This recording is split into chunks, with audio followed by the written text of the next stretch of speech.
Welcome to the 7th episode of the Mol Belgie Argentina recaps from Reality TV Warriors. My name is Michael Armstrong, and joining me as always is a Canadian who I can tell is scared right now just because of his ears, Logan Saunders. Good afternoon. Good afternoon, Mr. Saunders, and we're going to go right into it because this pair of episodes is so much fun. I rewatched episodes 7, 8, and 9 all together in the past sort of day or so, and it's a really fun ending to the season. So previously, Hanne was kidnapped in the middle of the night, and the other four were sent to save her with varying degrees of success. The mole was tested in the evening before Gilles was challenged to beat the Buenos Aires Metro, but his success was negated by everyone else sucking at their challenges. However, it was a pre-execution mind game which added to their misery, as they couldn't agree on a strategy and lost €3,000 from the pots, right before Bruno was next to get sent home. Was he kidnapped by Carlos Paloma on the way to the airport? He was, yes. Bruno is still, sadly, trapped in a pigeon cage in the middle of Buenos Aires. At least he's got a lot of pizza. But he only gets the crust, so he doesn't get the good bits of it, he just gets the crust. Just enough to sustain himself. I mean, in some countries, pizza sauce is actually classified as a vegetable, so it's one of his 5 a day. Yeah. It's like you're practically drinking V8. Exactly. So we open the episode with some stock footage of gauchos before Papa Bear watches a goose be put into a harness. And these are sentences you could only write in a mole recap. I wonder, because... You know, with Amazing Race, how they have any challenge involving animals that they instantly get flack from PETA, where it becomes a big controversy and lots of articles are written. I wonder if it's the same thing in Belgium, because if this episode were to air in America, seeing a goose be put in a harness, I don't think would go over well. No, I was quite surprised that they actually put it in at all, because being conditioned to watch American TV, you go, oh, they're going to get so much flack from that. This probably isn't worth their while doing it. Yeah, I mean, with Amazing Race, I mean, some of the flack is deserved, like showing people riding elephants. We know that's a practice that should be completely done with. Yeah. It's very difficult to even find a place to ride elephants in Thailand or Southeast Asia anymore. And if you do, you're certainly not going to take pictures of it without looking like a huge jackass. No, I mean, I know on a cruise I took a couple of years ago, they had to cancel a trip which involved riding elephants because of the backlash that other tourists had given it. Mm-hmm. So we open proper on day 16 with everyone leaving Buenos Aires on a drive to Sierra de la Ventana. Nobody expected Bruno to go, so the long drive is a little bit quiet. They arrive at a typical family ranch. Hanne strokes a donkey and says that it's scared, and you can tell by its ears, and Kathy finds a baby. Just somebody's random baby. Yeah, Kathy is adding to her misery this season by just stealing a baby. She'll bring it back to Greece with her. It'll sneak into her carry-on luggage. Yeah, but it's got to be strapped into one of those leather harnesses that the goose gets put in. Well, gauchos chase her through security. They're galloping! They're galloping! They're going flat out now. And the really weird thing about Kathy finding a baby is that she sees a baby, she immediately thinks, Madonna likes babies, Madonna played Ava Perón. We've got to go to Recoleta now. Guys, I'm sure there's something at Recoleta. It's funny because later on they talk about, I can't believe this aired in an episode, but they had a full conversation about baby Hitler. Would you kill baby Hitler? Then the next question, which they didn't air on TV, was, would you adopt baby Evita? I know I've said this a lot in these recaps, but there is so much of this season that I have forgotten, and the baby Hitler conversation was a massive part of this episode that I'd completely forgotten even existed. It's a full, I know we're jumping ahead, but it's a full 5 minutes of them talking about baby Hitler. Like, what a weird way to fill up airtime. You think that producers have hours and hours of footage, and they're like, man, what should we include in the episode? I know, an ethical dilemma of what you would do if knowing what you knew now of history, what you would do with baby Hitler. Would it be like Super Mario World 2, where you just strap him to your back and, run around the Mushroom Kingdom? And the other fun thing is that if that scene aired now, you would have someone in the background probably going, baby Hitler, do-do-do-do-do, baby Hitler, do-do-do-do-do, baby Hitler, do-do-do-do-do, baby Hitler, daddy Hitler, do-do-do. Now he has a mustache, do-do-do-do. And then Papa Bear describes how each person could be the mole, Gilles is impulsive, Stijn is discreet, Kathy is calculated, and Hanne is playful. Spoiler alert, all of the moles are calculated. Yeah. And Papa Bear does meet them himself the next morning and says that they need to split into 2 groups. One will go horse riding, one will do something a little bit more sedate. And Hanne says she wants to ride horses, as does Kathy, and Stijn offers to take one for the team and not go horse riding even though he's never done it, and they all end up drawing sticks for it anyway. And interestingly, I will say I was looking at all the bios earlier to try and work out what we asked a few weeks ago about who was born in Kosovo. And someone's bio in the final 3 says that one of their weaknesses is horse riding, and I'm not going to tell you who it is because it does spoil something. But somebody in this final 3, after, spoilers, Stijn goes home, says that that horse riding is one of their weaknesses. And you can probably guess, given how cagey I'm being about it, who it actually is, Logan. Yeah, I think I know who you're talking about. Yeah, it is the person you're thinking of. So in the end, Kathy and Stijn end up being the more peaceful group, lol at Kathy ever being peaceful, and head off with Fernanda, a guide to birdwatching. And the more birds they identify and photograph, the more money they'll earn. Hanne and Jill go horse riding. Well, not exactly. And they're acquainted with El Pato, the Argentinian national sport, where 2 rival ranches would compete for control over a goose in a leather pouch. How did this become a sport? I have no idea. It's one of those really weird ancient sports, I think. But it's the sort of thing where they pick a location, go, Argentina, that's amazing, and then go, yeah, we're definitely adopting El Pato in some capacity, although we're going to have to make sure that nobody really wrestles the goose properly. They're going to have to give up the goose pretty quickly if the Gauchos catch up with them, because otherwise Peter are going to be all over their asses. Can you imagine just a live wrestling match over a goose? I couldn't remember how close this challenge gets, and I sort of remembered in the back of my mind that it might get to the point where the Gauchos actually do catch up with them. I couldn't remember how close it was, because it was very close in the end. Well, what would have been hilarious is right near the finish line if the one Gaucho just jumps off his horse and tackles Jill's or Hanne to the ground. This is my dinner. I've been out in the woods for weeks. So all they have to do to earn €1,000 is to get their goose back to the ranch, which is 12 kilometres away. Along the way, there'll be 3 mini challenges for them to earn much more. However, they will be chased by 2 Gauchos who are currently sleeping on the mountain above them. For every mini challenge they reach, the Gauchos will speed up in their approach. If they manage to steal the goose, then Hanne and Jill will lose all the money that they've earned, and they get a 1-hour advantage. And Stijn and Kathy get a board of 46 birds that they can see in the area, each with a value associated with it. If they take a picture of each one and show it to Fernanda, they will earn its value for the pot. They can earn up to €7,000 for the pot in this challenge, and believe me, it took far too long for me to actually work out the values for this challenge. I did have to freeze frame this challenge so much to work it out, but it's 7,000. So they did not earn that high of a percentage for it. And if they show her the same bird twice, they will lose all the money that they've earned so far in that challenge. And Kathy starts her preparation to photograph lots of birds by completely forgetting to take the lens cap off the camera. It's like the Haley Helmets Memorial mess up. And they get €250 birds straight away and get to €300 quickly, but haven't seen the most expensive bird yet, which is the €1,500 worth of goose. Is it like an Articuno or a Zapdos or a Moltres? Oh, believe me, Pokemon doesn't acknowledge Generation 1 anymore. It's Charizard and Pikachu and that's it. Oh, is that what it's like in Pokemon Sword and Shield? Yeah, they've changed the slogan from gotta catch 'em all to gotta catch maybe a quarter of them. Oh, they just cut out a bunch of the Pokemon from the newest one? Yeah, if you look at all the complaints about Sword and Shield, including from myself, they completely refuse to acknowledge all but about 100 of the older Pokemon out of nearly 900 of them. Really? Yeah, and then there's about 100 new ones. And the DLC, which is £27, is reintroducing some of them. Yeah.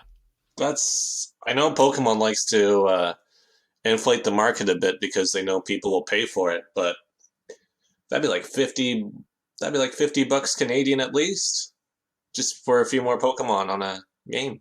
The DLC is 2 new areas with about 200 old Pokemon in it, and then a couple of new ones and a couple of like old forms and stuff. That'd be just as expensive as the game itself. That's kind of the point. It replaces the third game that they normally do in a generation, is that they're doing these 2 pieces of DLC, which are grossly inflated price-wise. So Hanne and Jill find the first mini-challenge, and they must use catapults to shoot bottles hanging from a tree, which is 15 metres away. Each bottle contains an amount, some as low as €10 or €20, but 2 of the bottles contain €1,000. And an educated guess on this is that the total prize fund for this challenge is €2,500. They never actually say it. It's the one bit of this episode that I'm not entirely confident on the value of, but it works out if it's 2,500. They just know they're not going to get all the bottles. No, they have to be super lucky to get all the bottles. Or someone has to be a sharpshooter. And Hannah's the only one that gets any bottles down? No, Shill does get some eventually, I think. He doesn't get loads, but he gets some of them. He doesn't get the €1,000 one, right? That was all Hanne? No, that was Hanne, yeah. And Fernanda offers Stijn some mate, and Kathy refuses. Yeah. Was Fernanda kind of hitting on Stijn? Oh, 100%. So I'm like, she's paying a lot of attention to Stijn, not like an exaggerated sense, but there was something there. Yeah, but without really saying too much, if you had the choice between spending time with Stijn or spending time with Kathy, you wouldn't choose Kathy. I'm guessing Stijn is just a fairly charming guy overall. Yeah, I seem to remember he was fairly charming when we met him. And he comes across a lot more charming on the episodes rather than win at all costs Kathy. Yeah. If it's just Stijn and Kathy in a room together, yeah, Stein's going to pop out that much more. And after an hour is up, the gauchos get released, and they begin at a stroll, but each time they pass a challenge, they will speed up. I thought they weren't released. They just happened to wake up at exactly 1 hour. I think Papa Bear shook them awake and went, "Wake up!" He just grabs them by the collar. There's a goose on the loose! There's a goose loose around this hoose. There's a goose on the loose. There's a bird in the air. So when they pass the first challenge, they will speed up to a trot, and then to a gallop, and then to full out. And Hanne and Jill keep shooting bottles as they want the €1,000 bottle that's missing, but they end up giving up at €1,190. And Stijn and Kathy have spotted €500 worth of birds, so decide to switch locations to a platform in a tree, at which point it starts absolutely bucketing it down. Yeah, not as many birds will be out in the open anymore. And meanwhile, Jill and Hanne arrive at the second challenge, and there are 6 sheep in pens made up of 13 gates, and they have to rearrange the pens so they're made up of only 12 gates, with each pen having 1 sheep. And they can earn another €1,000 if they get the correct solution, which they do, but it does require them to actually, keep a hold of the sheep. And for once, Hanne actually works out the solution to a puzzle without the time running out. And they work a little bit too fast and the sheep escape, and in chasing one of them across the hills, they realise that the other 4 have escaped too, and they end up just giving up and moving on. Yeah. At that point, it's like you're going to end up, pretty quickly, you're going to end up earning €0, especially all that time and energy you're going to waste sprinting after the sheep, because you still have a long ways to go. And Kathy and Stijn end up arguing about whether to show Fernanda a photo. Stijn doesn't want to risk it, but Kathy shows her anyway, and they've already shown it, so they lose €550 that they have already earned. It's a nude. Yes, it's one of Stein's boudoir shots that he's been taking with Jill. I was about to say boudoir too. I was going to say it was Kathy's boudoir shot. Yeah, in the downtime, Jill's been trying to convince Stijn to do an OnlyFans, and he's just taking shots for that. That's all it is. 27 pounds. That's his way of flirting back with Fernanda. Hey, do you like the picture of this bird? Oh no, spills her mate. Or it's a group photo as a boudoir. Marc's just in the sleeping bag. Sleeping bag barely covers him. Marc's in the slutty sleeping bag outfit. This is a weird episode already. Yeah. Well, this is a weird challenge. We're talking about a challenge where 2 people have to transport a goose in the harness while being chased by gauchos that were sleeping for over an hour and had to be woken up by the collar by Joseph Coster saying, "Hustle, guys, hustle." Hustle, you got €7,000 to try and save for me. Yeah, I can't afford to pay this. I still have a mortgage on my flat. So Hanne and Jill come across Papa Bear, and he tells them that they have to sneak past Kathy and Stijn with the goose. If Kathy and Stijn don't take a picture of the goose, it earns them €2,500. And they have a choice. They can either take a short route through the forest or a longer one through the riverbed, which is a little bit more camouflaged.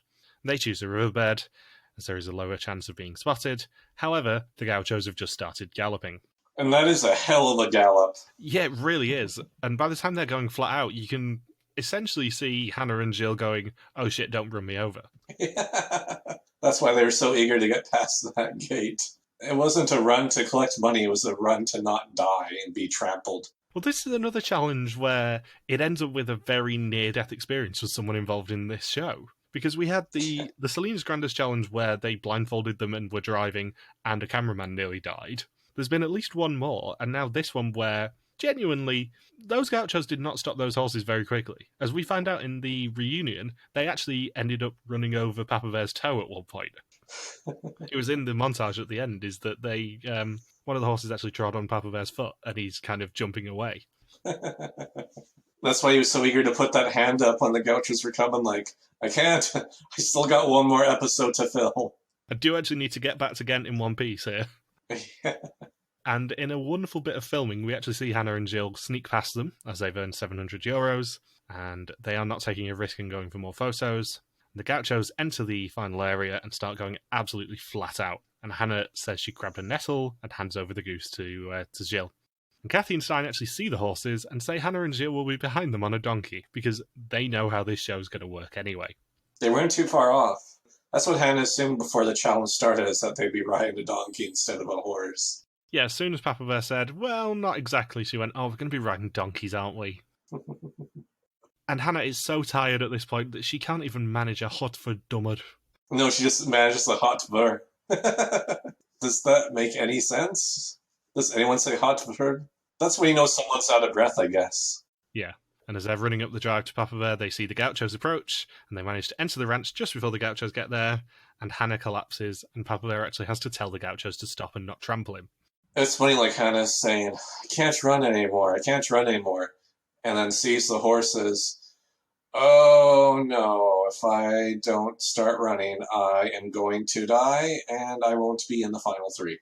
So they earn 4,690 of a possible 7,000 for the pots, and Kathy and Stijn earn €800 of a possible 5,500 from their photography skills, meaning that they earn 5,490 of 12,500 for this pair of challenges, and 29,490 of a possible 94,500 for the season so far. And one thing I do have to point out is that the El Pato challenge is the only one in the entire season where they don't earn a whole 100 amount. It's the only one where there was like a partial amount up for grabs that they were able to earn? Yeah, so it's one of only 2 or 3 that I can think of where they had a value of less than 100 that could be earned. But this is the only one where it actually is in the entire season. That's really interesting. Yeah, it's all in either hundreds, 200s, 500s, or thousands for the rest of the season. What was Greece like? What was that percentage? Well, Greece had the drachma one, didn't it? So that one immediately has kind of weird amounts because it was 1 drachma to every €34. That's the one that comes to mind straight away. But I think in later seasons, they've always had more challenges where they could have earned kind of less than €100 on a challenge. But this is the only one in the entire season for Argentina where they actually do. Yeah, you mean less than 100%? Well, no, less than €100 because it wasn't a whole 100 amount. Every other challenge in the entire season has won them a multiple of 100, 500, or 1,000. Oh, I see what you mean. Yeah. Because the bottles made it a multiple of 50. Yeah, the bottles had 10s and 20s in them. It'd be weird just to go with really odd numbers like 33, 72, 49. Well, Belgium has the advantage of being able to do that because, unlike Vidum, they don't have the more money, so they can just make it whatever they want to, in theory. Just come up with the most random values for the pot. Yeah. €7.50. As long as they don't make it mathematically difficult, they can do what they want with Belgium. They have a guy whose just full-time job is to take out a calculator after each challenge. And Jill says that there was a sense of euphoria when they actually earned any money after so long, because it's been 2 episodes, I think, since they've earned any money whatsoever. Yeah. And they earned a lot in that one challenge. Well, it's the only challenge where they can actually earn any money in this episode. That's true, yeah. That's the weird thing about this next challenge, is that there's no money up for grabs. And Hanne says that the money is ultimately irrelevant to her, she just wants to unmask them all. And at dinner, they play a dilemma game. The first one is whether they would take €100,000 or their partner. And Jill says it's easy, €100,000. And the second one's where it gets interesting, because they are asked whether they would kill baby Hitler. I like how Stein's reasoning was, it'll be fine, we'll just wait to see if he grows a mustache or not. I think Stijn has been listening to Bo Burnham a little bit too much and the song Little Adolf. He's grown a mustache and he's only 2. It's like, yeah, Stijn, that's not how this would work. He would still be a megalomaniac sociopath, even if he didn't have a mustache. That's how he gets you. Clean-shaven baby Hitler. He lulls you into a false sense of security by being clean-shaven, but he's still a psychopath. And Hanne says she would kill baby Hitler. Kathy says that baby Hitler could grow up with a different life. And Kathy wants them all to explain, in detail, about how they would kill baby Hitler. I like how this question gets asked during the Argentina season, because for all they know, the real Hitler could be sleeping in the next room. Hitler could have been one of the gauchos. He could.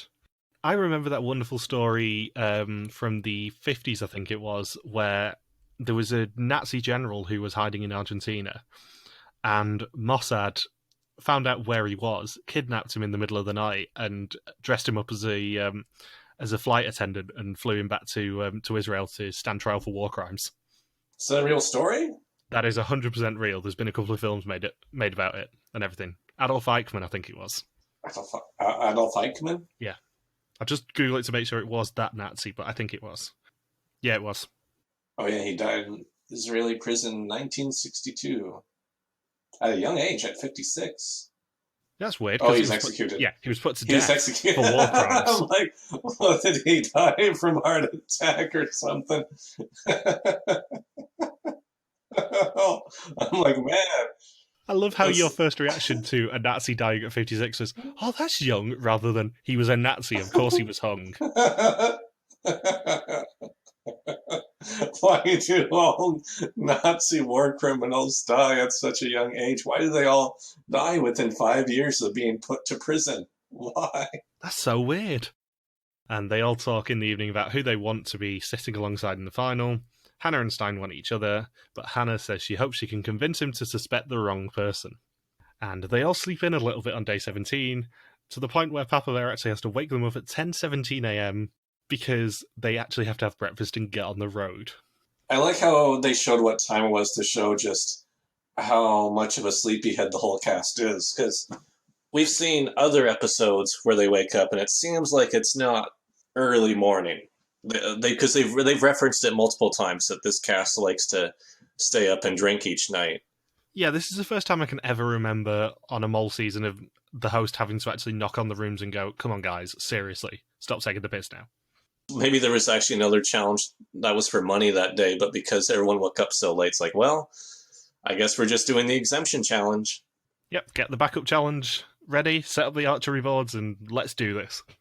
This is the most relaxed I'd seen Kathy all season, was the night before where they're all doing each other's hair. That was the real war crime. Yes, it was.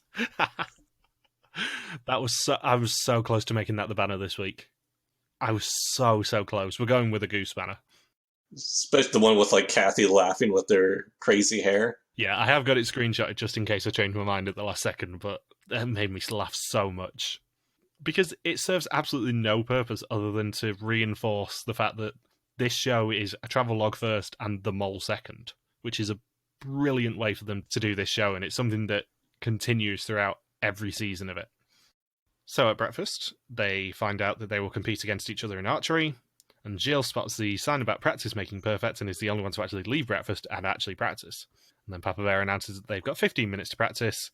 Everyone leaves, meaning that Papa Bear gets the rest of the breakfast spread all to himself.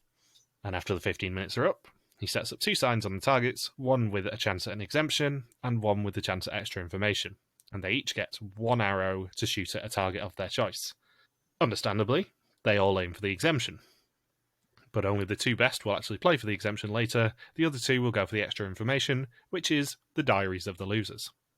And Hanne shoots and misses, Jill shoots and hits the black ring, Kathy shoots and misses, and Stijn shoots and hits the white ring. That means that him and Jill will play for the exemption later, and that Kathy and Hanne will play for the diaries. And Kathy and Hanne have a shootout to decide who can choose a diary first if they win. And Hanne hits the target and Kathy actually gets the best shot of the day, hitting the red ring of the target. And I'd forgotten that this challenge even existed, I'm not going to lie. I kind of remembered it. It came back to me when I watched it, but they've never done a challenge since where the loser's diaries could actually be destroyed at the end of it. Yeah. There goes the potential profit on eBay. Yeah, because the diaries tend to be the one souvenir that any of the contestants get. So it is a little bit mean to have the risk of them being set on fire.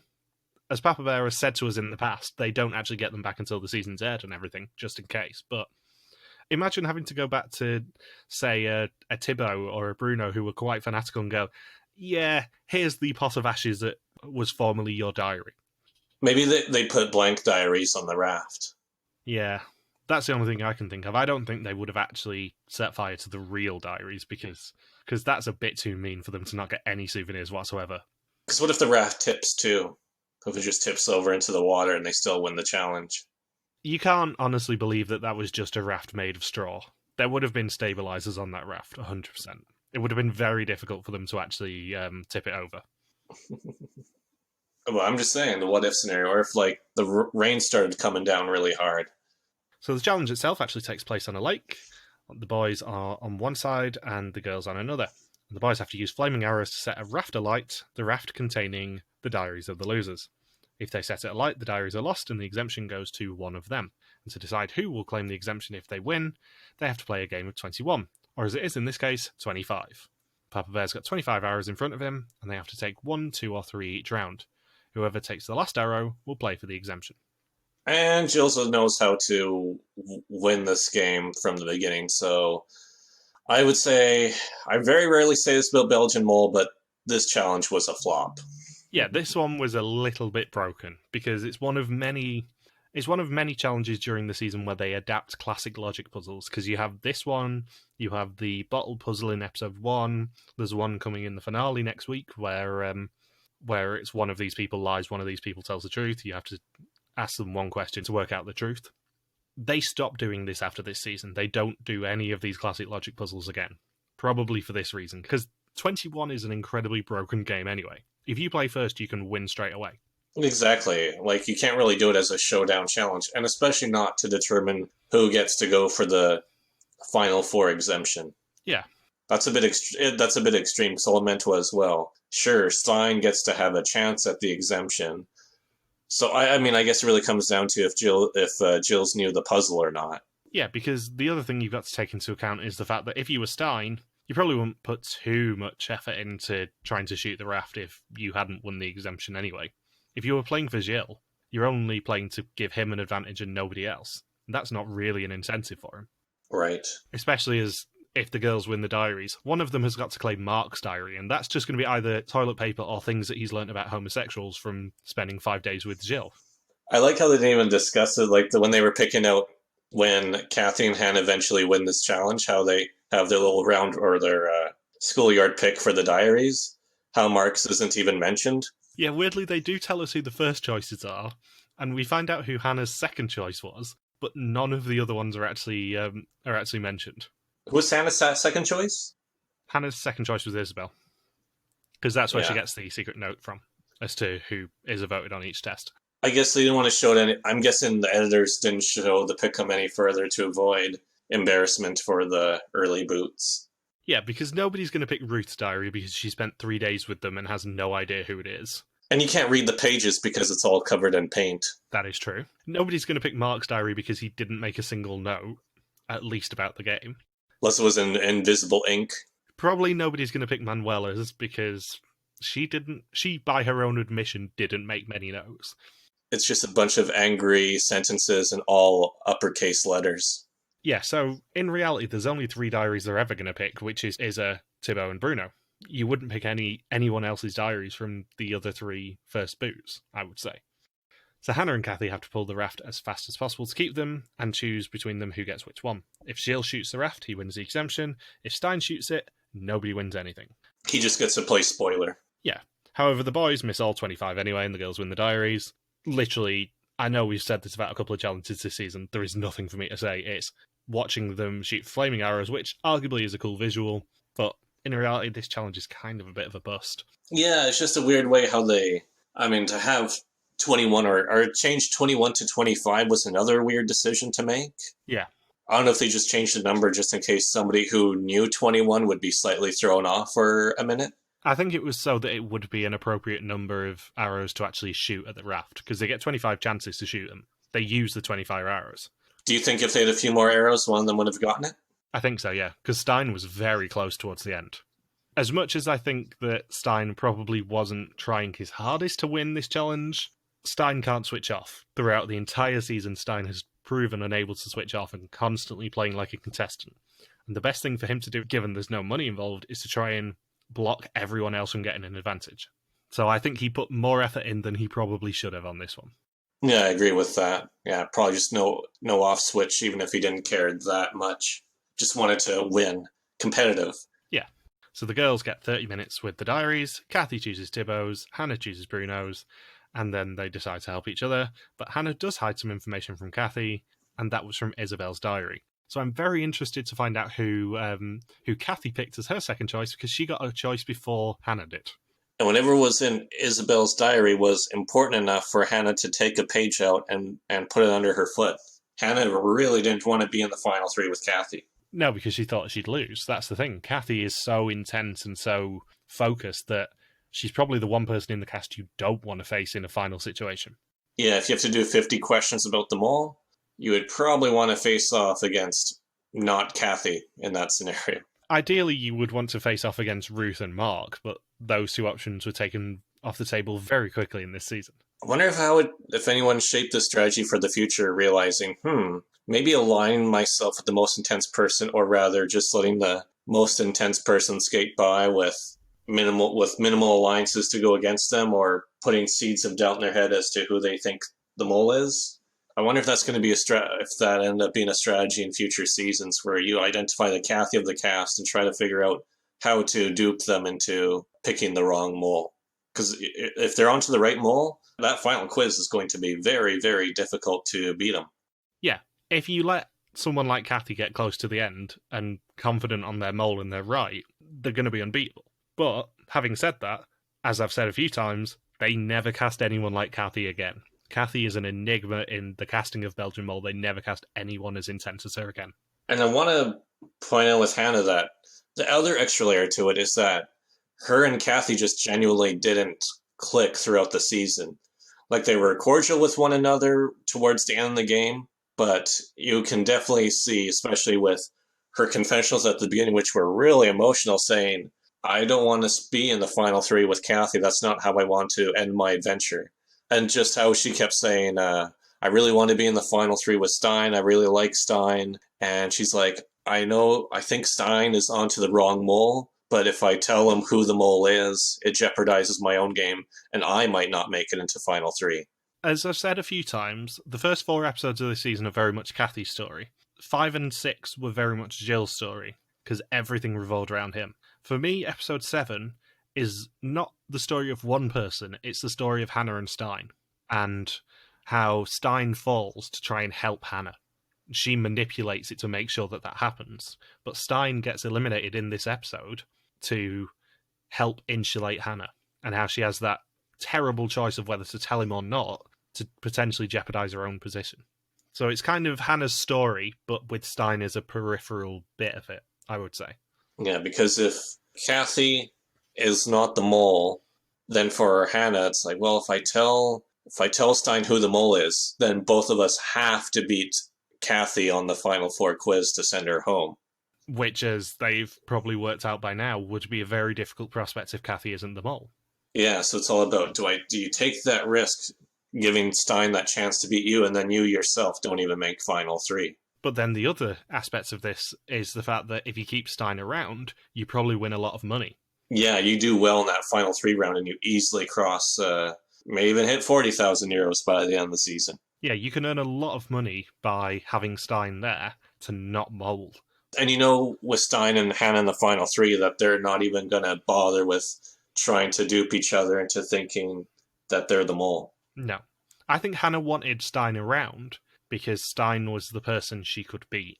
Because if Stijn was on the wrong mole, then he's had less time to prepare anyway, and she could absolutely ace that final test.